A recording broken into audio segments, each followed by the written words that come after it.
महाराष्ट्र रुग्णवाहिका 108 वाहन चालक संघटना कोर कमिटी तसेच centre of Indian trade union C2 यांच्या माध्यमातून 108 रुग्णवाहिका वाहन चालक पायलट मेळावा नाशिक येथील C2 भवन येथे आयोजित करण्यात आला होता। या पायलट मेळाव्याच्या अध्यक्षस्थानी C2चे राष्ट्रीय उपाध्यक्ष तसेच राज्य अध्यक्ष कॉम्रेड डॉक्टर DL कराड तसेच प्रमुख अतिथी म्हणून शिवक्रांती युवा संघटनेचे संस्थापक शिवश्री दत्तात्रय तुकाराम काळे उपस्थित होते।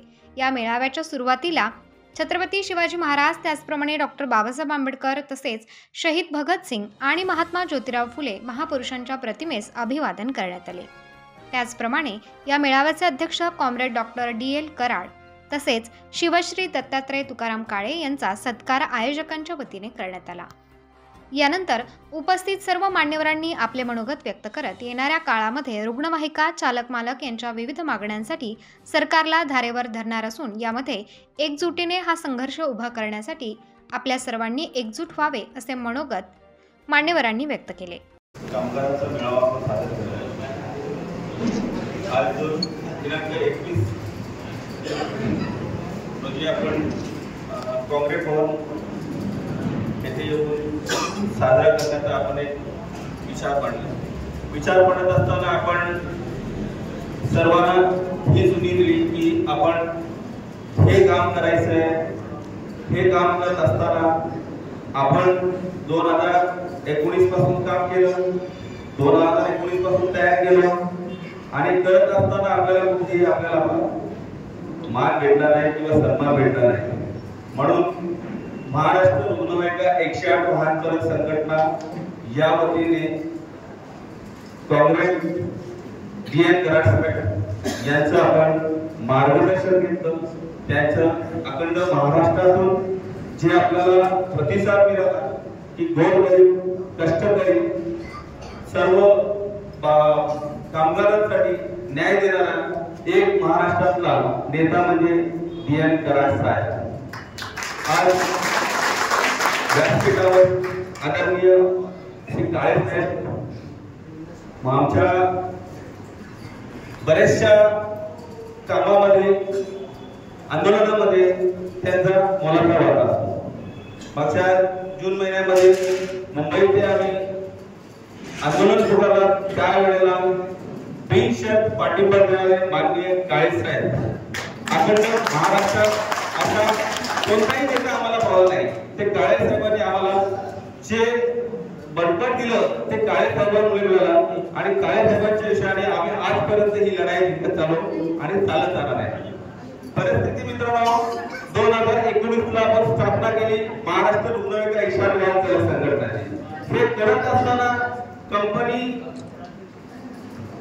ही पैशावाली कंपनी आहे आणि हे जे पायलट आहे हे 15, 16, 17, 18,000 रुपये कमवणारे पायलट आहे।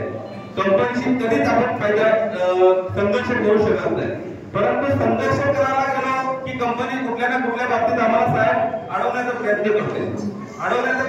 म्हणजे कसं करते की जर एखादा पायलट वरच्या लेवलला काम करण्याचा कंपनीला दाबण्याचा प्रयत्न केला तर ती कंपनीने ज्या कामगारा मार्फत खालच्या पिढीला दाबण्याचं काम करते।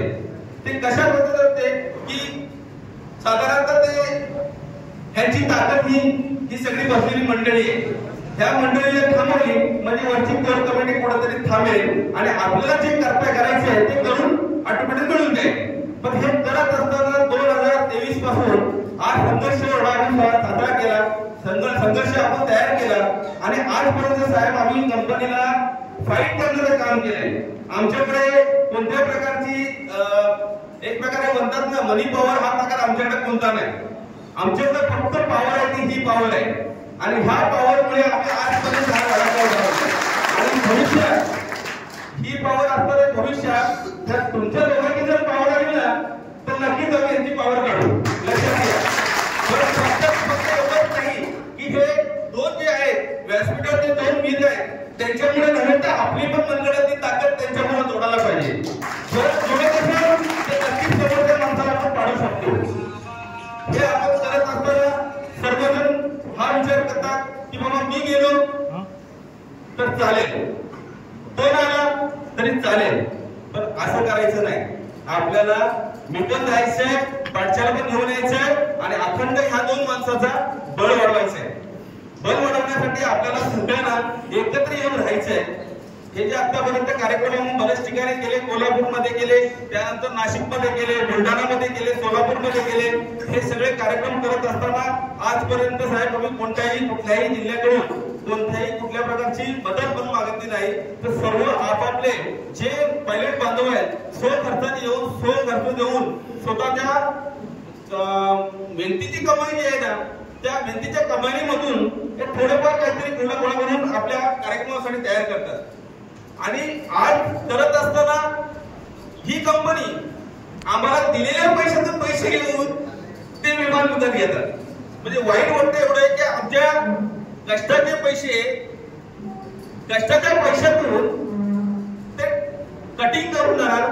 13,000 रुपया पगारातून 14,000 पगारातून दर महिन्याला एक पायलट कडून 2,000 रुपये 3,000 रुपये असे कटिंग करून बीव्हीची कंपनी ही मोठ्या वरच्या लेवलला बीव्हीची कंपनीचे चेअरमॅन साहेब मोठ्या ऍड देतात की माझे कुठलेही बांधव, माझे कुठलेही कामगार 1 रुपया घेत नाही, कोणाची चहा पित नाही. पण आम्ही एवढं सांगतो की आमचे बांधव 100% कोणाची चहा पित नाही, 1 रुपया घेत नाही. पण बीव्हीची कंपनीचा मालक आमचे पैसे घेतो. कारण बीव्हीची कंपनी आहे ना, बीव्हीची कशामुळे झाली माहिती आहे तुम्हाला? कारण पहिली कशी होती कंपनी, काय होती सर? कंपनी ही नावारूपाला 108 वाहन चालक म्हणून ॲम्ब्युलन्स नावारूपाला महाराष्ट्रात जगात आलेली आहे. ह्याच्या अगोदर बरेचसे त्यांचे प्रोजेक्ट होते. कुठं होते, काय होते, कोणाच्या दारी होते, काय करत होते, कोण साफसफाई करत होते, कोण नाळे साफ करत होते. पण त्याच्याने कुठं दम दौरा झाला नाही. बीव्हीची कंपनी ही आमच्या ॲम्ब्युलन्सच्या ह्याच्यावर नावारूपाला आली. तर नावारूपाला येत असताना वरिष्ठ जे असतात त्यांच्या डिस्प्लेनी नावाने येते. तर पायलट म्हणून नावाने कधीही डिस्प्ले झाली नाही. कारण ही जे प्रोजेक्ट चालतोय तो प्रोजेक्ट हा चालतोय फक्त ह्या गाडीच्या टायरवर. आणि ते टायर चालवणारी जी गोळी जी आहे त्याच्यामुळे हा प्रोजेक्ट आज देशामध्ये जगामध्ये आज 1 नंबरला आलेला आहे. आम्ही साहेब त्या चेअरमॅन साहेब आहेत ना, त्यांच्याकडे बऱ्याचशा वेळा आम्ही तक्रार घेऊन गेलो. साहेब हा एक आमचं कुटुंब आहे, त्या कुटुंबाचे आम्ही सदस्य आहे आणि सदस्य असताना आपल्या कुटुंबातून कधीही जर आपल्या कुटुंबाचा जर एखादा नुकसान होत असेल किंवा कुठेतरी वाईट होत असेल तर आपल्या कुटुंबाचे सदस्य म्हणून आपल्याला असं वाटतं की आपल्या घरामध्ये काहीतरी सुधार वाटते की बाबा आपल्या घरामध्ये काहीतरी वाईट होतं ते कुठेतरी थांबवा. हे करत असताना आम्ही आमच्या वडीलधाऱ्या माणसाला सांगायला गेलो, साहेब आपल्या कंपनीत खूप वाईट प्रकार होतात. हे प्रकार असे होतात की कोणीतरी खोटं काम करायचं आणि बिले काढायची आणि बिले काढल्यानंतर ते पैसे घेऊन द्यायचे आणि जी कामं असतात ती कामं करायचीच नाही आणि आमच्या गोरगरिबांच्या नावावरती लागायची आणि त्याच्या पगारात भरपाई द्या म्हणून त्याच्यावर हट्ट करायचा आणि त्याने जर दिलं नाही तर त्याला कामावरून काढायचं. पण हे साहेब करत असताना आम्ही आमचे चेअरमॅन साहेब यांच्याकडे वारंवार तक्रार घेऊन जात असताना त्यांना पुरावेदास आम्ही पूर्ण त्यांना हे दिले, पुरावे दिले असताना पुरावे साहेब म्हणाले, साहेब तुम्ही खूप चांगलं काम करता. साहेबांनी आम्हाला सांगितलं तुम्ही खूप चांगल्या पद्धतीने काम करतात, एक कुटुंबाप्रमाणे तुम्ही काम करताय, तुम्ही असेच काम करत राहा. करता आम्ही सगळं करत गेलो साहेब. पण सांगितलं काय की ते कामं करतात, ते चुकीची कामं करतात, करू नका. ते आमच्यासमोर सांगितले, पण जे करतात त्यांच्या फायद्यासाठी करतात आणि तेच त्याला सांगतात की ही कामं करा आणि ह्यांच्या माती मारा. तुम्ही तीच कामं करा पण ह्यांच्या माती मारा.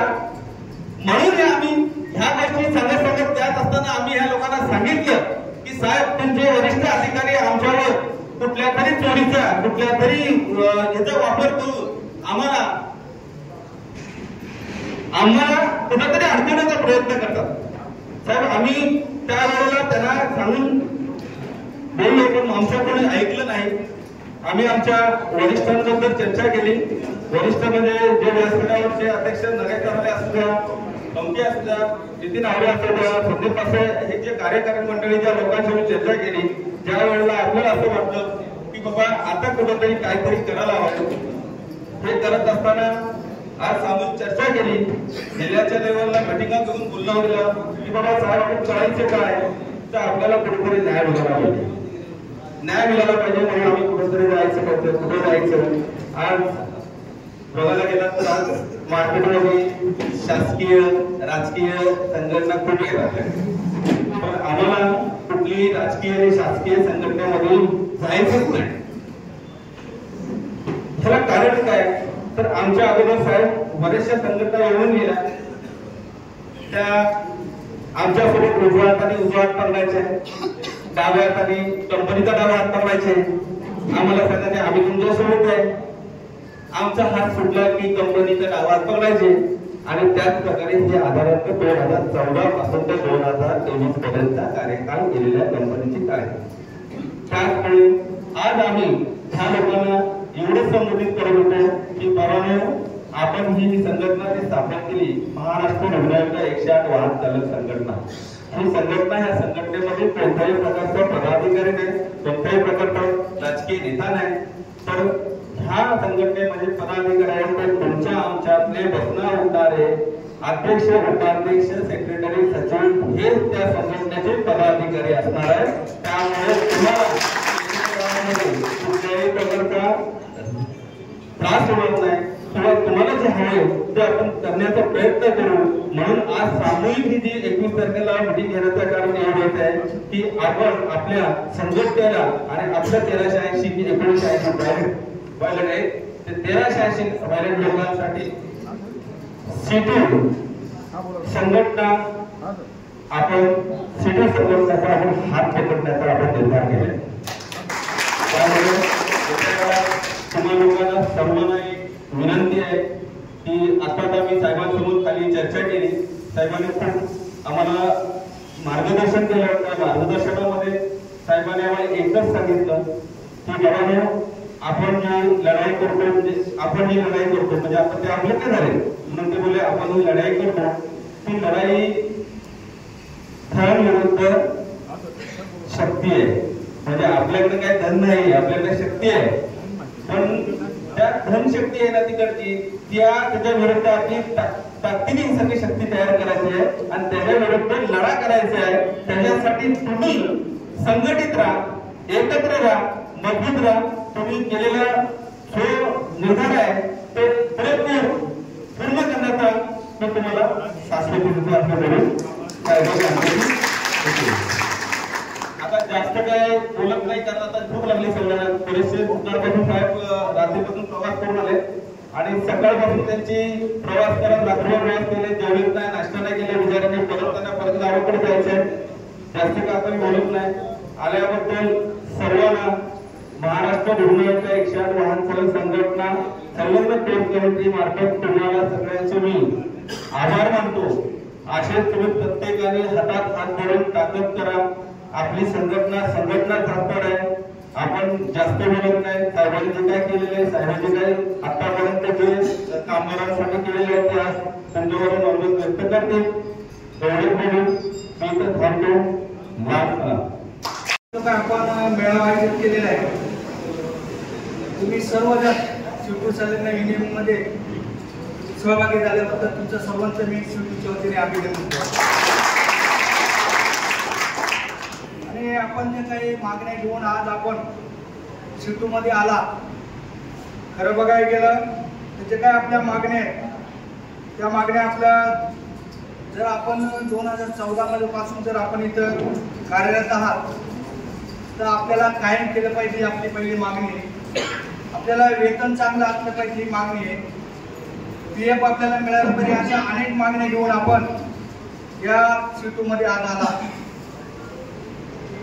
कायदा असा आहे, कायदा असं सांगतो की 240 दिवस भरल्यानंतर आपल्याला कायम केलं पाहिजे, पण मात्र सरकारने काय केलेले तर तुम्हाला कायम करण्याच्या ऐवजी जी काही बीपीसी नावाची जी कंपनी आहे, जो कॉन्ट्रॅक्टर आहे तो मध्ये टाकून तुम्हाला कायम करता आलं नाही पाहिजे। तुम्हाला कुठल्याही कायद्याचा लाभ देता आला नाही पाहिजे अशी व्यवस्था या सरकारने करून ठेवलेली. जर आम्ही या सरकारचं काम जे काही रुग्णांना चांगली अशी सुविधा देत असेल, एका कार्यकर्त्याने आपल्याला सांगितलं तर कोरोना काळामध्ये आपण आपल्या जीवाची पर्वा न करता, आपल्या कुटुंबाची पर्वा न करता किंवा आपल्याला कोरोना होईल अशी पर्वा न करता आपण व्यवस्थित आपली काही सुविधा आहे रुग्णांपर्यंत किंवा रुग्णांना ने आणण्याचं काम आपण सर्वांनी केलेले. आणि मात्र आपल्याला काय पगार किती आहे? 8,000 पासून तर 18,000 पर्यंत. आजच्या महागाईच्या काळामध्ये जर आपल्याला आपलं कुटुंब चालवायचं असेल तर आपल्याला 18,000 पगारामध्ये आपलं कुटुंब चालवता येणार नाही. कारण भरमसाठ महागाई वाढत चाललेली आहे. आपल्या मुलाबाळांचं शिक्षण आहे, रेशनचा प्रश्न असेल, आपण जर आपल्या स्वतःच्या घरात मध्ये राहत असेल तर भाड्याचा प्रश्न वाचू शकतो किंवा भाड्याच्या घरात राहत असेल तर भाडे देखील आपल्याला मोठ्या प्रमाणात लागू शकतो. अशी परिस्थिती आज निर्माण झाली. सरकार काय करते? सातत्याने आपण आपल्या पदाधिकाऱ्यांच्या नेतृत्वाखाली आपण सरकारकडे निवेदन दिलेले, वेळोवेळी मागणी केलेली, पण सरकार काय करते? दुर्लक्ष करते.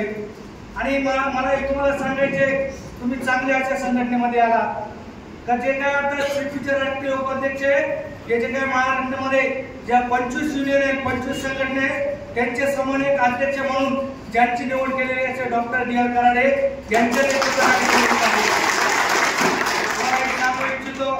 महाराष्ट्रामध्ये आशा अंगणवाडी असेल, शालेय पोषण कर्मचारी असेल, बांधकाम मजूर असेल तर ऊसतोड कामगार असेल, डॉक्टर डी.आर. कराडांच्या नेतृत्वाखाली महाराष्ट्रामध्ये सरकारला मंडळ स्थापन करावे लागलेले. महाराष्ट्रामध्ये आशा कामगारांचे वेतन वाढवण्याचं काम डॉक्टर डी.आर. कराडांच्या नेतृत्वाखाली. तुम्ही जसं रुग्णसेवेचं काम करता, रुग्णवाहिकेचं काम करता, तसं आरोग्य मित्र 2 दिवसापासून संप सुरू आहे. सगळे आरोग्य मित्र, महाराष्ट्रातले आरोग्य मित्र सीटू मध्ये आलेले आणि ते देखील सरकारकडे मागणी करताय की आमचे वेतन वाढ झाली पाहिजे.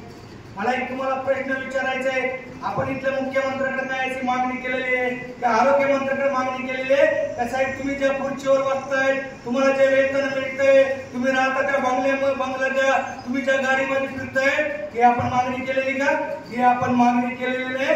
पण मला जगता येईल, माझ्या कुटुंबाला जगता येईल असं वेतन दिलं पाहिजे, आपण मागणी केलेली.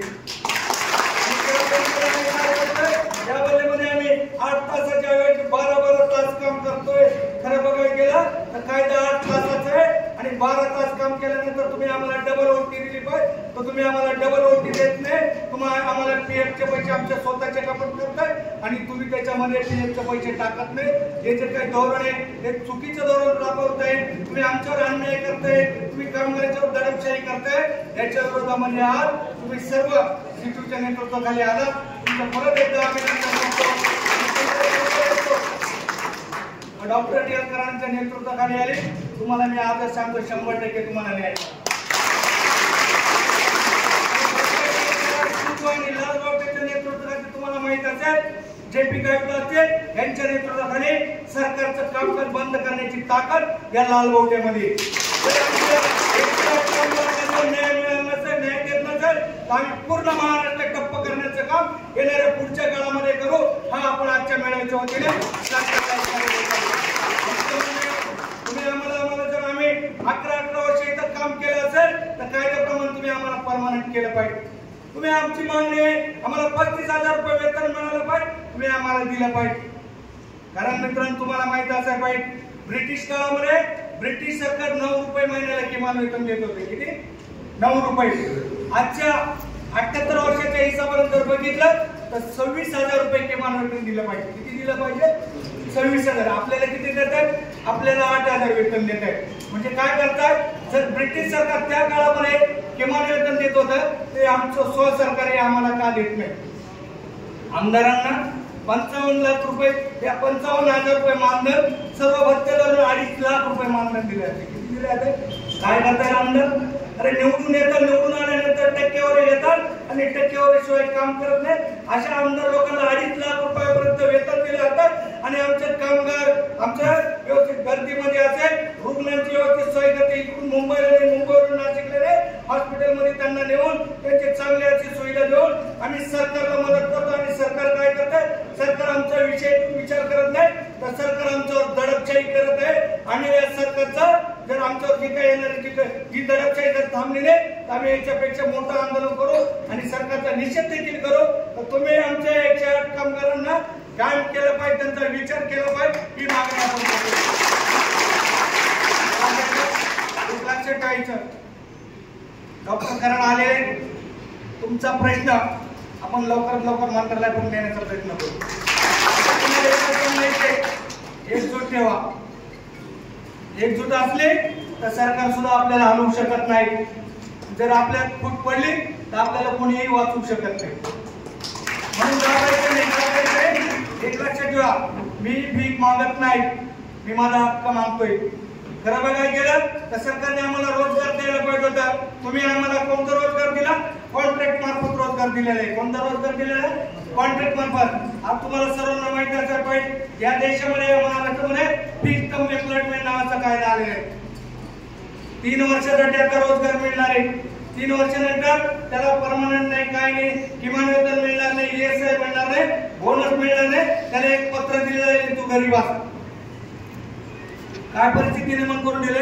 दुसरा त्याने याचा कायदा आलेला आहे. तुम्ही आज चौकशीने C2 मध्ये सभासद झालेले, C2 संलग्न झालेले, त्याच्यामध्ये आता असं कायदा केलेला आहे, युनियन करण्याचा अधिकार राहणार नाही, संप करण्याचा अधिकार राहणार नाही. जर आज मी तुमच्या समोर भाषण करतोय त्याच्यामध्ये असा कायदा केलेला आहे की जर मी तुम्हाला चिथावणी देतोय, तुम्ही जर संप केला तर मला 6 महिने शिक्षा आणि 10,000 रुपये दंड. तुम्ही जर संपावर गेले तर 6 महिने शिक्षा आणि 10,000 रुपये दंड. असे जे काही कायदे आणलेले आहेत, या कायद्याच्या विरोधात कायदे जरी होत असाल, पण मी खरंच एक आनंद व्यक्त करतो की अशा विरोध कायदा सुरू असताना देखील तुम्ही एकत्रित होऊन न्याय मिळवण्यासाठी एकत्रित झालेले. तुम्ही सर्वांना तुम्हाला मी लाल सलाम करतो आणि थांबतो. इन्कलाब जिंदाबाद. मला यायला थोडा उशीर झाला आणि जास्त माहिती या ठिकाणी मला मिळाली नाही, पण गेल्या 11 वर्षापासून तुम्ही जो लढा या ठिकाणी चालू केलेला आहे खरोखर खूप कौतुकास्पद आहे. कारण 11 वर्ष आपण एवढा संयम या ठिकाणी ठेवलेला आहे. याच्या जागी जर अजून दुसरी कुठली एखादी जर कामगार संघटना असते किंवा अजून कुठली जर दुसरी असते तर याचा उद्रेक निश्चित या ठिकाणी झालेला असता. पण आपण संयमाने या ठिकाणी या गोष्टी घेतलेल्या आहेत. आपल्या काही प्रमुख मागणी या ठिकाणी आपण शासनाकडे या ठिकाणी आज आपण C2 संघटनेमध्ये संलग्न होऊ काही मागण्या आपण या ठिकाणी माझ्याकडे त्या ठिकाणी आलेल्या आहेत. तर मूळ वेतन 18,000 सध्या काय आपल्याकडे कर्मचाऱ्यांना आहे ते 18,000 सोडून 35,000 रुपये या ठिकाणी वेतन आपल्याला व्हावं. त्याच्यामध्ये महागाई भत्ता आहे, भोजन भत्ता आहे, वाहतूक भत्ता आहे, असे टोटल 35,000 रुपये या ठिकाणी आपल्याला वेतन मिळावं. तसेच कामाचे 8 तास या ठिकाणी आपल्याला व्हावे.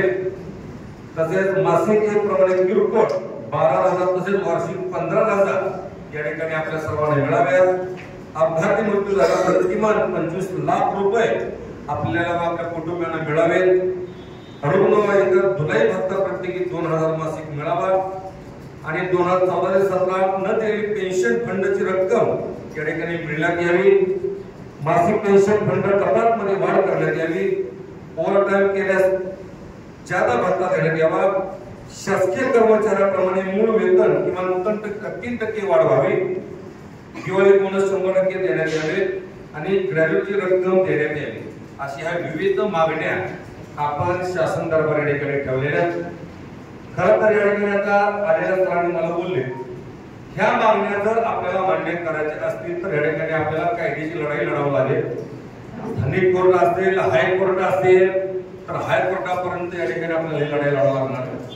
सर, ह्यांचे मी दुःख गेले 3-4 वर्षापासून ह्यांच्या सोबत आहे.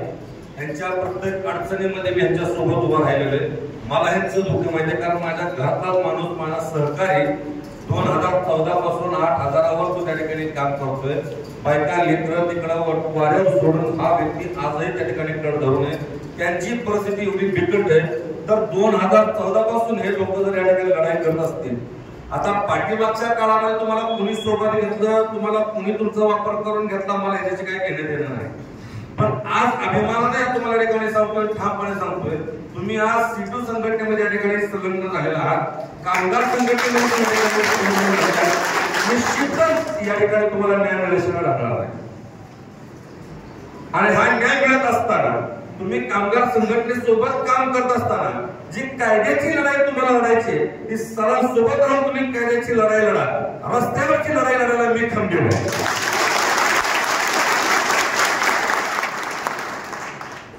आजपर्यंत जो तुमचा वापर ह्या शासनानं आणि या बीव्हीजी कंपनीनं करून घेतलेला त्याचा पुरेपूर हिशोब या कंपनीकडनं आणि या शासनाकडनं वसूल केल्याशिवाय काही सांगितलं. आरोग्यमंत्री किती आले किती गेले आम्हाला माहिती आहे. मागच्या वेळेचे जे आरोग्यमंत्री होते ते आपले मस्त जवळचे असतील, कोणाच्या लांबचे असतील, आपल्या ह्याच्याशी घेणं देणं नाही. पण त्या आरोग्य मंत्र्यांना तुम्ही आज मागच्या टायमाला मुंबईमध्ये धरणांदोलन केल्यानंतर तुम्ही त्यांना रितसर निवेदन दिल्यानंतर त्यांनी तुमचा पाठपुरावा करून तुमच्या अडचण दूर करण्याचं काम त्यांनी करायला पाहिजे होतं. ते केलं नाही. तुमच्या बायकाला टळतळ म्हणून त्या घरी बसले. आज तुमचा टळतळ आहे म्हणून त्या घरी बसले. फेड होतच आहे. इथून पुढच्या आरोग्य मंत्र्याला माझ्या ठिकाणी ठणकावून सांगणं, आज जर तुम्ही ह्या आमच्या सर्व रुग्णवाहिका 108 पायलट बांधवांचा जर तुम्ही विचार केला नाही आणि यांच्या जर मागण्या तुम्ही लवकर पूर्ण केल्या नाही, या का महाराष्ट्रात फिरणं मुश्किल करेल. माननीय मुख्यमंत्री फडणवीस साहेबांना माझ्या ठिकाणी सांगणं, फडणवीस साहेबांना सर्व लोक चांगलं म्हणतात, आम्ही तुम्हाला चांगलंच म्हणतोय. पण माननीय मुख्यमंत्री तुम्ही गरिबाचे झाड लागता म्हणून तुमची ओळख आहे.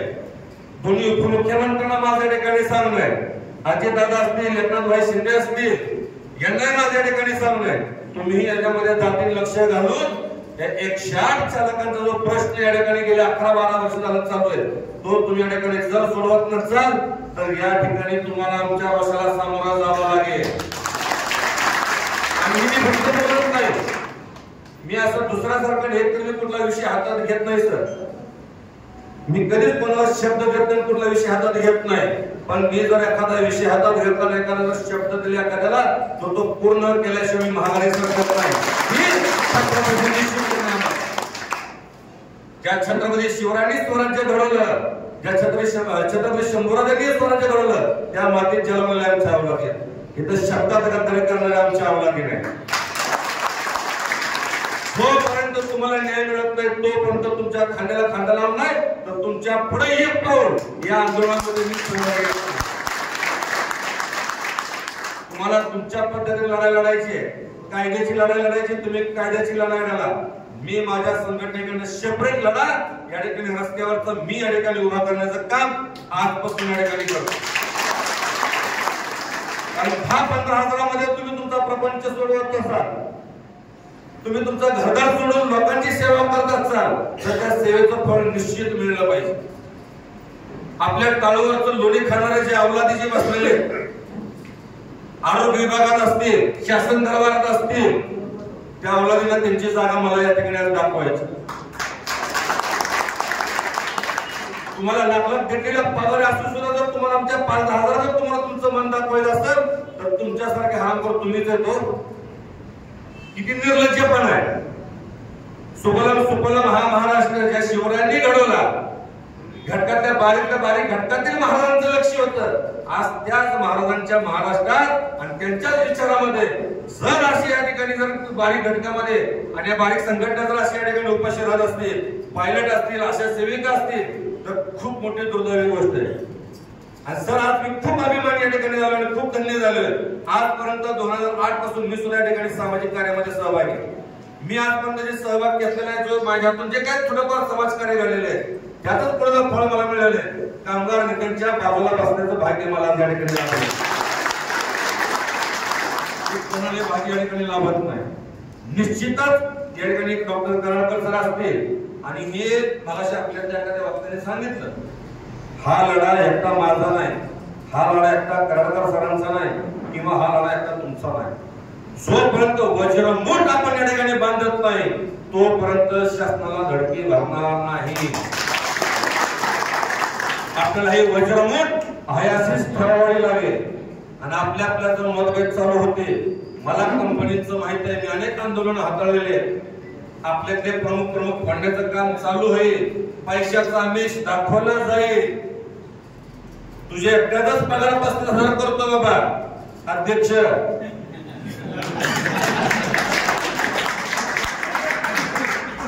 हे आमिष दाखवलं जाईल, ह्या आमिषाला बळी पडू नका. कारण जो विश्वासाने तुम्ही एकमेकांच्या विश्वासाने तुम्ही इथं आलेला आहे, इथं कोणाच्या दुसऱ्याच्या सांगण्यावर तुम्ही आलेला आहे. माझा तुमचा विश्वास आहे, तुमचा माझ्यावर विश्वास आहे, आपल्या सगळ्यांचा कर्नाटक सरकारवर विश्वास आहे. म्हणून आपण या विश्वासाला तडा जाऊन देण्याचं काम आपल्याला करायचं नाही आहे. याच पद्धतीचा लढा आपल्याला जोपर्यंत न्याय मिळत नाही तोपर्यंत हा लढा आपल्याला चालू ठेवायचा आहे. भले काही आता सरांनी सांगितलं की अमुक अमुक कायदे लागू केलेले आहेत, अमुक अमुक केलेले. आम्ही कलेक्टरला अडवून जा विचारलेली माणसं आहेत, कलेक्टरला मी सुट्टी दिलेली नाही. काय कायदे करते बघू दे कायदे. पण आमचा हक्क मागण्यासाठी जर तुम्ही आम्हाला जे दाखवत असाल, कायद्याची भीती दाखवत असाल, दाखवा. मग आम्ही सुद्धा वीर हुतात्मा भगतसिंगाच्या तालमीत घडलेले, ते सुद्धा हसत जेलमध्ये गेलेत. मग आपल्या लढ्यासाठी, आपल्या हक्कासाठी, आपल्या लेकराबाळासाठी जर आपल्याला उद्या जेल जर व्हायची असेल ना, महागा सरकवू नका, काही फरक पडत नाही. इतिहासात नोंद आपली होणार आहे. आणि मग आपल्याला आपल्या नंतरच्या लोकांना तर न्याय मिळेल. ही छत्रपती शिवरायांची शिकवण आहे, ही छत्रपती शंभूराजांची शिकवण आहे. त्याच्यामुळे ह्या महाराष्ट्रामध्ये जर लढा लढायचा असेल तर एकोपा ठेवावा लागेल. आणि एकोपा ठेवल्याशिवाय आपल्याला न्याय मिळणार नाही. आणि ज्या दिवशी आपली एकीची ताकद या शासनाला बीव्हीजी कंपनीला कळत, त्या दिवशी आपण आपला प्रश्न सोडवलेला असेल. ही काळ्या दगडाची पांढरी रेघ आहे. मुंबईमध्ये तुम्ही आंदोलन केलं, मी तर मला मुंबईला निघालो होतो, मला उशिरा कळलं. मी पंढरपूरमध्येच पत्रकार परिषद घेऊन तुम्हाला पाठिंबा जाहीर केला. आणि ज्या दिवशी निघायचं होतं त्या दिवशीच तुम्हाला माझ्या आरोग्यमंत्री तुम्हाला काहीतरी आपल्या तोंडाला पाणी पुसण्याचं काम केलं आणि तिथून तुम्हाला उठवण्याचं काम केलं. त्यामुळं असे हा जे राजकारणी लोक आपला वापर करून घेत आहेत, ज्या राजकारणी लोकांनी नुसतं तोंडा पुसण्याचं काम आपलं केलेलं आहे, त्यांना ह्याची जागा दाखवण्याचं काम आपल्याला करायचं. आणि लय अवघड गोष्ट नाही मित्रांनो. आज प्रत्येक गावातून, प्रत्येक जिल्ह्यातून, प्रत्येक तालुक्यातून तुम्ही या ठिकाणी आलेला आहे. आज तुमचा मित्र परिवार आहे, तुमचे पाहुणे लावले आहेत, तुमचं कुटुंब आहे. आज जर एखाद्या इलेक्शन मध्ये जर तुम्ही ठरवलं, गाव लेवलला जर तुम्ही ठरवलं, तुम्ही तुमचे पाहुणे लावले जर सोबत घेतले, पाया पडत राजकारणी लोक आपल्या पुढे येतील, पाया पडत. पण बोंबलते कुठं? राजकारण आलं, इलेक्शन आलं, बाई भाटलीन दारू, त्या गोष्टीचं आमिष आपल्याला दाखवलं जातं, पैशाचं आमिष आपल्याला दाखवलं जातं. अरे जा विचारा मतदान मागायला, बाबा मी 108 चा ड्रायव्हर आहे, गेल्या 11-12 वर्ष झालं लढाई लढतोय, तुम्ही येताय म्हणताय, मागताय, निवडून येताय, आमदार होताय, खासदार होताय, आमचा प्रश्न कधी मांडणार आहे? आम्ही तुम्हाला मतदान देऊन निवडून आणलेलं आहे. कशासाठी आणलेलं आहे? आमच्या अडचणी तुम्ही तिथं मंत्र्यांपुढे शासन दरबारी मांडावं म्हणून आम्ही तुम्हाला निवडून दिलेलं आहे. तुम्ही निवडून जाताना 5 वर्षांना परत आमच्या पुढे हातापाया पडत येत आहे. विचारायला जाऊ त्या मंत्र्यांना, त्या आमदारांना, त्या खासदारांना, पण विचारत नाही का? माझ्या लागे मंदिर माझ्या गावातला आहे, माझ्या जिल्ह्यातला आहे, माझ्या जवळचा आहे. जिथं हक्काची लढाई उभा राहते, जिथं आपल्या बायका लेकरांचा प्रश्न उभा राहतो, तिथं कुठला आमदार नाही, तिथं कुठला खासदार नाही, तिथं फक्त लढाई डोक्यात ठेवा. हे जर आपण सर्वांनी पाळलं तर निश्चितच थोड्या दिवसात ही लढाई आपण जिंकल. सर्वांना माझी विनंती आहे, सर तुम्ही कायदेशीर लढाई लढत असताना जर माझा कुठं खारीचा वाटा लागला, निश्चित हात मला तुमच्यासाठी खारीचा वाटा मी तिथं द्यायला तयार आहे. आणि रस्त्यावरची लढाई जमा लढायची तिथं मात्र या ठिकाणी हा दत्तात्रय छत्रपती शंभूराजांची नंगी तलवार घेऊन समोर उभा राहणार आहे. हा दत्तात्रय काळे महागा सरणार नाही. आणि निश्चित तुम्ही कैद्याची तिकडे लढाई लढा, मी शासन दरबारी माझ्यापर्यंत मी कसं पोहोचवायचं ते मला चांगलं कळतं. कारण एखाद्या बाटलीचं तूप काढायचं म्हणलं तर सरळ बोट करून चालत नाही सर, हा सध्याचा योग आहे. त्यांची नस कापली तर त्यांचं तोंड उघडतंय. हे जे राजकारणी अवलंबी असे तयार झालेले त्यांच्या मानगुणावर पाय दिल्याशिवाय त्यांचं तोंड उघडत नाही. त्यामुळं त्यांना सुरुवातीला विनंती करणार आहे, सुरुवातीला विनंती करणार आहे, त्याच्यानंतर दमदारीची भाषा करणार आहे. आणि जरी नाही केलं मानगडावर पायी सुद्धा देण्याची तयारी फक्त असं नाही की लढाई लढत असताना आम्ही तिकडे सदाशिव सरांनी कायद्याची लढाई लढत असताना आम्ही आमच्या अंतिम टप्प्यात पोहोचायचो आणि तुमची संघटना तिसराच पुढे राहत करून दुसरीकडे निघून जायची. तर प्रश्न बरोबर आहे का? कडू आहे पण खरा आहे. कडू आहे पण खरा आहे. त्याच्यामुळं या ठिकाणी सर्व बांधव आहेत. तुम्ही आज माझ्यासोबत बांधव, आपण काय जास्त आहे, तुम्ही सर्व माझे बांधव आहेत.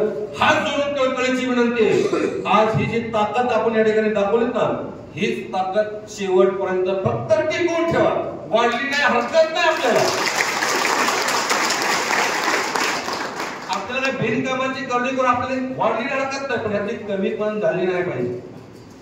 हे वर्म आपल्याला या ठिकाणी जपायचंय आणि येणाऱ्या भविष्यात सुद्धा फक्त हेच आंदोलन नाही, हीच मागणी नाही, अशा अनेक अडचणीवर आपल्याला मात करायची आहे. आणि ती मात करत असताना शासन दरबारामध्ये आवाज आपल्याला उठवायचा आहे. आज आपली लढाई झाली, आपल्या मागणी मान्य झाल्या. आपल्यासारखेच अजून या ठिकाणी सिटू मध्ये अनेक लोक आहेत की त्यांनाही अशा काही अडचणी आहेत.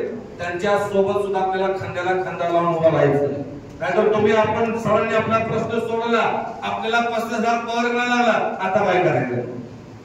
तसं न करता दुसऱ्या घटकातल्या लोकांना सुद्धा जर आपली गरज पडली तर त्यावेळेस सरांच्या सोबत आपण उभा राहायचंय. या ठिकाणी आज आपण एक प्रण छत्रपती शिवराय असतील, छत्रपती शंभूराजे असतील, वीर भगतसिंग असतील, महात्मा ज्योतिबा, या सर्व महापुरुषांना आठवून, त्यांचा पराक्रम आठवून मला एक शपथ घेऊ की येणारी लढाई आम्ही सर्वांनी मिळून या ठिकाणी लढणार आहे. आणि निश्चितच की यश आम्ही या चालू वर्षातच संपादन करणार आहे. अशी लढाई या ठिकाणी आपण चालू करतोय आणि दिवसही आपले चांगले आहेत. छत्रपती शिवराय जन्म 2 दिवस झालेले, त्यामुळे ती ऊर्जा वेगळीच आपल्या अंगात आहे.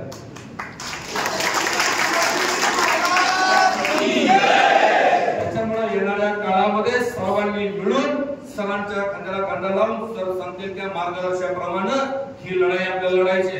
आणि जिथं सर तुम्हाला वाटत असेल की आता कायद्याच्या लढाई आम्ही लढतोय पण आम्हाला थोडेफार रस्त्यावरची झलकही दाखवावं लागते, सर त्या टायमाला फक्त तुमचा एक फोन, आम्ही रस्त्यावर तयार. तुमचा एक फोन, आम्ही रस्त्यावर तयार. आणि आजही मी ह्या रुग्णवाहिका 108 सगळ्यांच्या ड्रायव्हरच्या सोबतच एक कर्मचारी म्हणून तुम्ही मला सोबत धरा. मी काय त्या संघटनेचा बांधव. मी माझे शिवजयंतीचे जवळजवळ 3-4 कार्यक्रम आमच्या सहकारी आज लहानपणापासून तुम्हाला सोबत. फक्त त्यांना सांगितलं अध्यक्ष यावं लागतं. मी जयंतीचे 3 कार्यक्रम सोडले, त्यानंतर महाराजांनी सांगितलेलं आहे आधी जे अडचणीत लोक आहेत त्यांची मदत करायची, ही शिवचरित्र सांगतोय. त्यामुळे मी आज कारण ज्या छत्रपतींनी स्वतःच्या परिवाराचा विचार न करता स्वराज्य घडवलंय त्या छत्रपतींचा वारसा चालणारे आम्ही लोक आहोत, आम्ही मावळे आहोत. त्यांच्या विचाराला तडा जाऊन देणार नाही आणि माझ्याकडूनही कधी तुमच्या बाबतीत विश्वास घडणार नाही की या ठिकाणी छत्रपतींना म्हणून या ठिकाणी शब्द देतो. काही लोकांनी तुमच्याबद्दल काही मागच्या काळामध्ये काही लोकांनी वापरून घेतला असेल, काही लोकांनी तुम्हाला जागा दिला असेल, पण हे आमच्यावर तसे नाही. इथून पुढच्या येणाऱ्या काळामध्ये कायमस्वरूपी तुमच्या सोबत तुमच्या खांद्याला खांदा लावून आणि ज्या वेळेस तुमच्यावर जर अडचण येत असेल तर पहिला वार मी माझ्या या ठिकाणी घेईन की तुम्हाला आणि मी म्हणणार पंढरपूर मध्ये तुम्हाला विषय माहिती असेल, तुमच्या कुठले ते डिव्हिजनचे कर्मचारी आहेत त्यांना त्या प्रांतात त्यांची लायकी मी दाखवलेली. शेळके साहेब कोण होते ना, ते कोण तुमचे कोण प्रांतीय असते बीव्हीजी कंपनी पुण्याचे कोण आले तुमचे, त्यांना त्यांची लायकी मी दाखवण्याचं काम त्यावेळेस केलेलं आहे. मी जर एखादा विषयात हात घातला तर पुढे कोण अधिकारी हे मला कळत नाही. मी तुम्हाला सांगतो जिथं खरं आहे तिथं डर मी कधी ठेवत नाही. कुणी असो तिथं कायदा काय म्हणतो, गुन्हा कुठला दाखल होतोय काही घेतलेलं नाही. फक्त पुढच्या पुढं काय असेल. मी एसबीआयच्या बँक मॅनेजरला मारलेला माणूस, शेतपीक कर्ज सोडत नव्हता. त्यामुळे बाकीचं तुम्ही डोक्यात घेऊन नका. कायदा पिदा गुन्हे फिने मी तयार आहे. तुमच्या केसाला धक्का लावून काम त्याच्यामुळं इथून येणारी पुढची लढाई सरांच्या मार्गदर्शनाखाली आपल्याला लढायची. आजचा हा सोन्याचा दिवस म्हणून आपण साजरा करायचा. एक नवीन दिशा, एक नवीन चिंगारी आज या ठिकाणी आपण पेटवलेली. या चिंगारीचं रूपांतर मशाली आणि मशालीचं रूपांतर वणव्यामध्ये कसं झालं पाहिजे हे फक्त आपल्या डोक्यात ठेवायचं. अशा पद्धतीचं वाटचाल करायचे. आपण रुग्णवाहिका 108 सर्व पायलट संघटनेनं मला या ठिकाणी बोलवलं. जो मानपान या ठिकाणी जो दिला तर त्याची गरज नव्हती, पण जो तुम्ही मानपान मला या ठिकाणी दिला त्याबद्दल खूप खूप तुमचा या ठिकाणी मी ऋणी आहे. असंच प्रेम तुमचं माझ्यावर आहो. आणि परत एकदा सर आता खरं काय बोललो काय नाही ते सरांनी मला सांभाळून घ्यावं. एखादा शब्द चुकला असेल कारण एवढे मोठे व्यक्ती पुढे बोलणं आणि काय म्हणतात ना, कसं असतं लहान गुरुचा शिष्य किती जरी मोठा झाला, गुरु हे गुरु असतात. तसं गुरुस्थानी त्यांचं आज माझ्या जीवनाचं स्थान आहे. त्यामुळं तर गुरु पुढे जर काय माझ्या बोलण्यात चूक झाली असेल तर एक छोटासा शिष्य म्हणून तुम्ही ते पदरात घ्यावा. तुम्ही तो काय म्हणतात ना मला काय म्हणतात एक साधारण शिष्य म्हणून माफ करावं एवढंच या ठिकाणी मी तुम्हाला विनंती करतोय. आणि परत एकदा जाता जाता एक छत्रपती शिवरायांची घोषणा देऊ.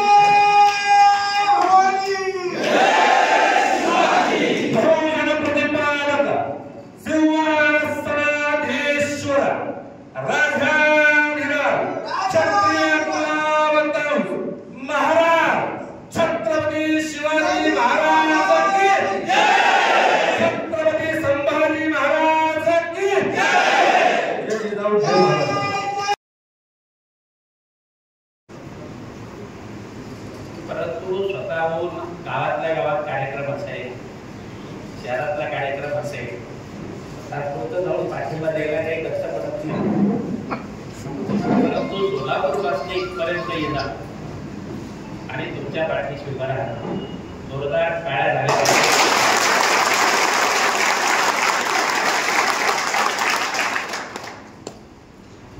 मी 1990 पासून ह्या उद्योगात आहे. मला माझे सगळे लोक सांगतात कशाला आपल्या उद्योगात. आणि त्यावेळेस पासून मला असं वाटत आलेलं आहे की ज्या महाराष्ट्राला छत्रपती शिवाजी महाराजांचा वारसा आहे, शिवराजांचा वारसा आहे, महात्मा फुल्यांचा वारसा आहे, डॉक्टर बाबासाहेब आंबेडकरांचा वारसा आहे, धर्मवीर दादासाहेब गायकवाडांचा वारसा आहे, त्या संबंध महाराष्ट्रामध्ये आता जी परिस्थिती झालेली आहे, ही परिस्थिती झाल्यानंतर खरं म्हणजे कोणीही शिवप्रेमी, कोणी ज्याला खरोखर छत्रपतींबद्दल आदर आणि आत्मीयता आहे, त्यांना आदर्श मानतात, हा कोणीतरी माणूस स्वस्थ बसू शकेल का? आता तुम्ही इथं जमलेले आहात, 2014 पासून काम करताय आणि ज्या महाराजांच्या नावाने शपथ घेऊन आपले राज्यकर्ते मुख्यमंत्री होतात, आरोग्य मंत्री होतात, लोकसभेमध्ये खासदार म्हणून शपथ घेतात, आमदार म्हणून शपथ घेतात, महाराजांचं नाव घेऊन घेतात. परंतु यांनी महाराष्ट्राला सुराज्य स्थापन करण्यासाठी, सुराज्य बनवण्यासाठी काय केलं 1960 पासून आतापर्यंत? तर ह्या प्रश्नाचं उत्तर नका.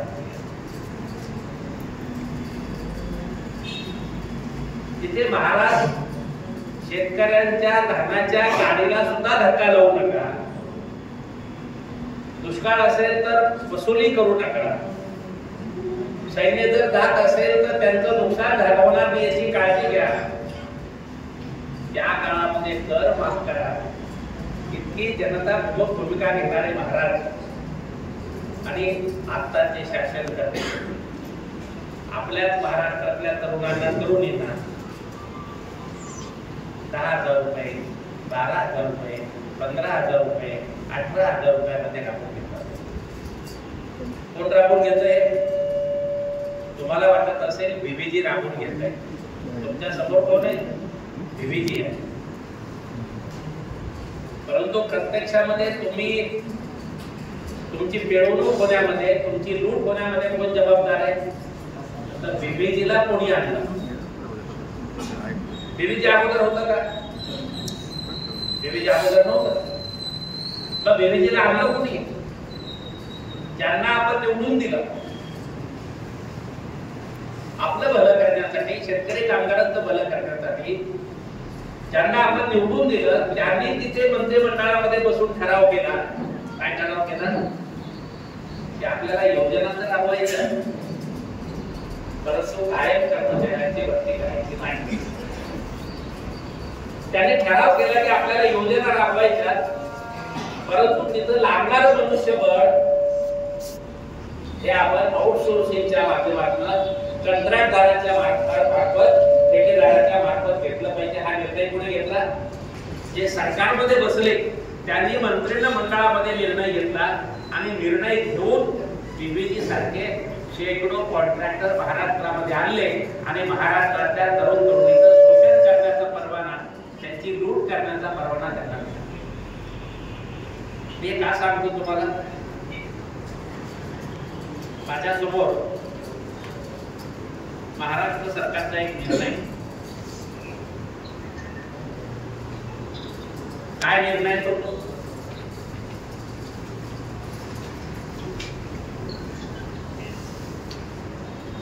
त्या निर्णयामध्ये असं म्हटलेलं आहे त्यांनी,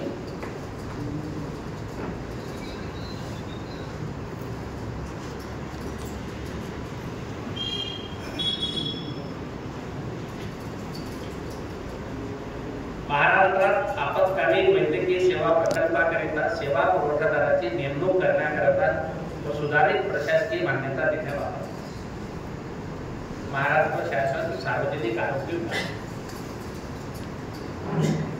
आणि या निर्णयामध्ये त्यांनी काय केलं की या सेवा पुरवण्यासाठी कंत्राटदार नेमण्यासाठी याच्यामध्ये ठराव करण्यात आला आणि त्याच्यासाठी जवळपास 1,500 कोटी रुपयापेक्षा जास्त रुपयाची तरतूद या ठरावाच्या माध्यमातून करण्यात आली. आता हा जो ठराव झाला त्याच्यापेक्षा वेगळा ठराव झाला. पैसे कोण देत आहे? महाराष्ट्र शासन. महाराष्ट्र शासनाने असं जर ठरवलं असतं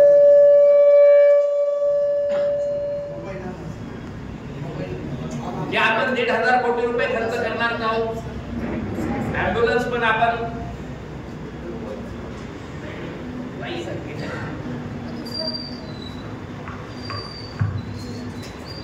ऍम्ब्युलन्स घेण्यासाठी पैसे देणार आहोत, ड्रायव्हरच्या पगारासाठी पैसे देणार आहोत, मेंटेनन्ससाठी पैसे देणार आहोत, दरवर्षी त्याच्यामध्ये वाढ करणार आहोत. सरकारच जर हे सगळे पैसे देणार असतील तर इथं असा ठराव करता असता की आपण 2,000 ड्रायव्हर नेमणुकीसाठी पद मंजुरीची मान्यता देऊ. तर गाडी ओढत घेण्यासाठी तुम्ही पैसे देताय, पगारासाठी ठेकेदाराला पैसे देताय, त्याच्याऐवजी हाच ठराव बदलला असता की आपल्याला ही आपत्कालीन सेवा पुरवायची महाराष्ट्राच्या जनतेला आणि त्याच्यासाठी आपल्याला 2,500 ड्रायव्हरची आवश्यकता आहे.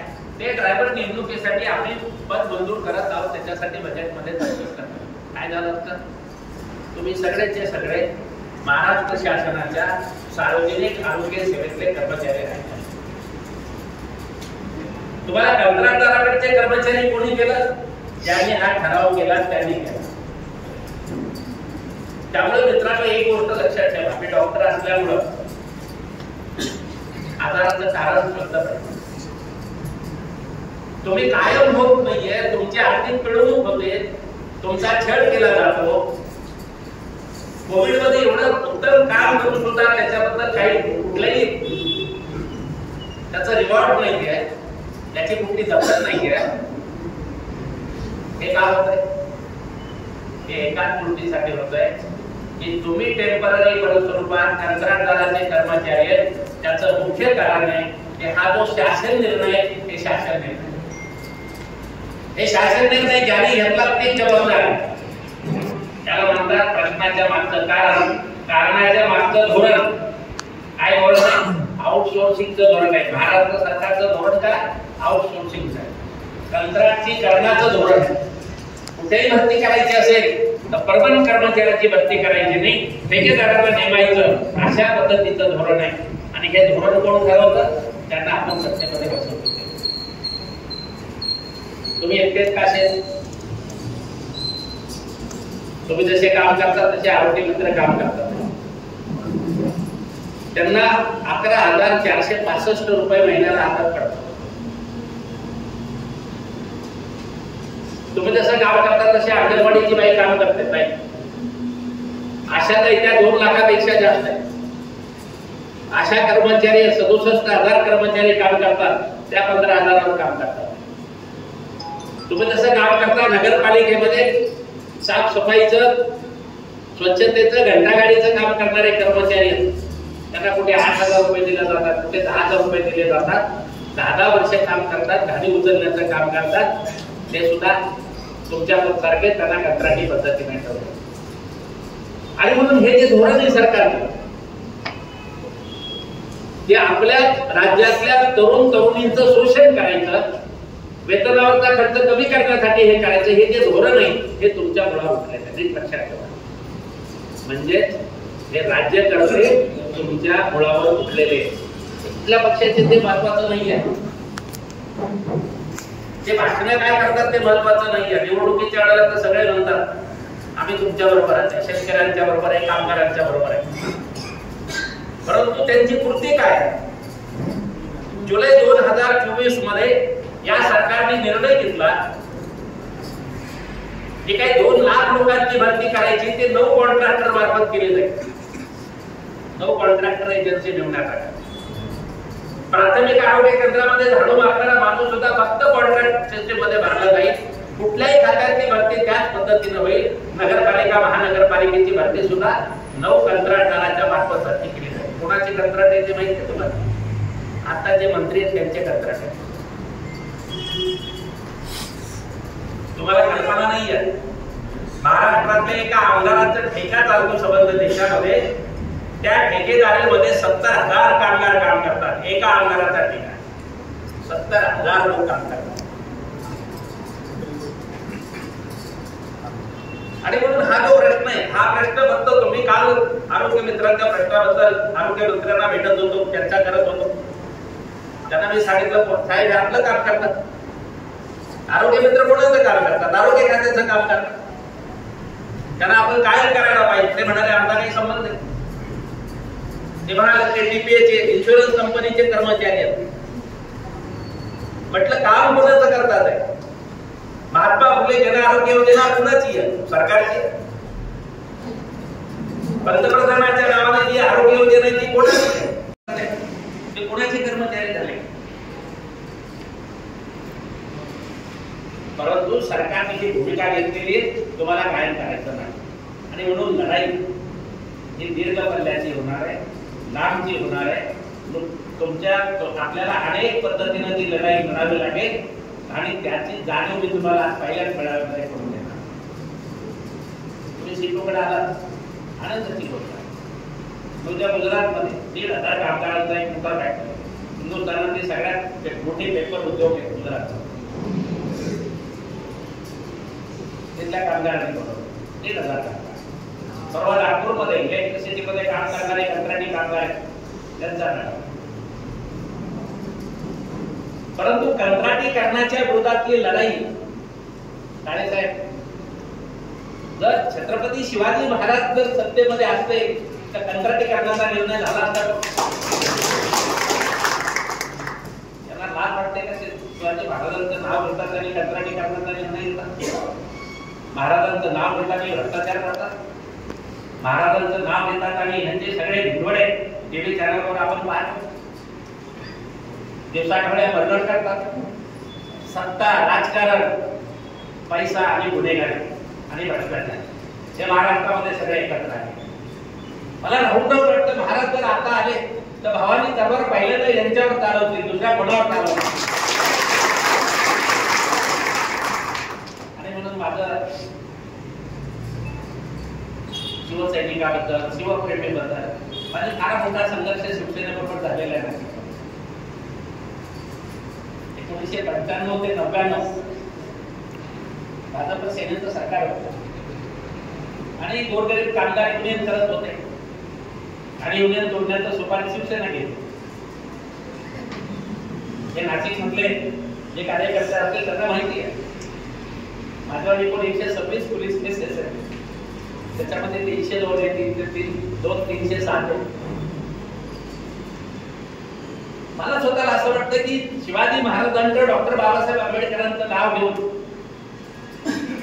जे काम करायला पाहिजे ते ही तिथल्या शेतकरी कामगारांना न्याय मिळण्याची जी लढाई आहे, त्या लढाईमध्ये सहभागी होणं, तिला दिशा देणं, तिला ताकद देणं हे खऱ्या अर्थानं काम आहे. दत्ताभाऊ, तुम्ही हे काम करतात म्हणून तुमचं नाशिकमध्ये मनपूर्वक स्वागत आहे.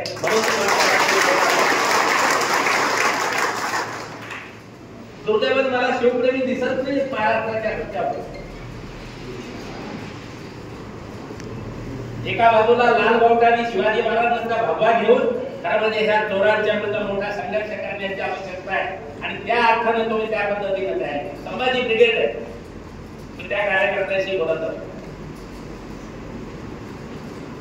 महागाईबद्दल लढायला पाहिजे, बेरोजगारीबद्दल लढायला पाहिजे, भ्रष्टाचाराबद्दल लढायला पाहिजे, शेतकऱ्यांच्या कर्जमाफीबद्दल लढायला पाहिजे, महाराष्ट्रातल्या कामगारांचं किमान वेतन वाढलं पाहिजे याच्यासाठी लढलं पाहिजे, या गोष्टीसाठी लढायला पाहिजे. प्रत्येक ठिकाणी महाराष्ट्रातल्या लोकांची लूट चालू आहे आणि आपण फक्त महाराजांचं नाव घेतो, परंतु CID न ठरवलं. ज्यावेळेला हे 4 फोटो तुम्ही पाहताय त्याचा अर्थ काय? त्याचा अर्थ आहे की या देशामधलं, या महाराष्ट्रातलं जे आर्थिक शोषण आहे ते दुसरं कोणी करत नाही, आपलेच लोक करतात.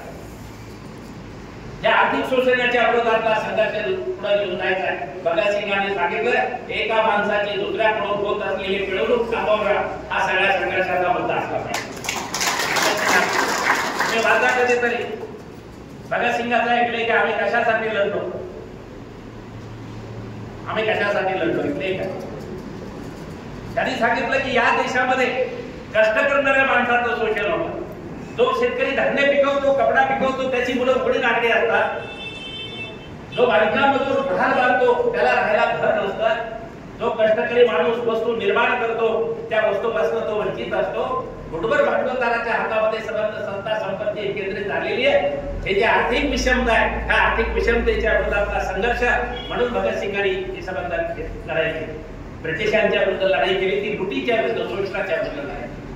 आणि त्यांनी सांगितलं की आपल्याला असा समाज निर्माण केला पाहिजे की त्या समाजामध्ये एक माणूस दुसऱ्या माणसाचं शोषण करणार नाही, एक माणूस दुसऱ्या माणसाची पिळवणूक करणार नाही, असा समाज निर्माण करण्यासाठी आम्ही लढत आहोत. या आम्ही कशासाठी लढलो ह्या देशामध्ये भगतसिंगांनी. डॉक्टर बाबासाहेब आंबेडकरांनी आपल्याला संविधान दिलं. डॉक्टर बाबासाहेब आंबेडकरांनी मजूर मंत्री असताना आणि आपले संविधान लिहिताना त्यांनी सांगितलं, समान कामाला समान वेतन दिलं पाहिजे,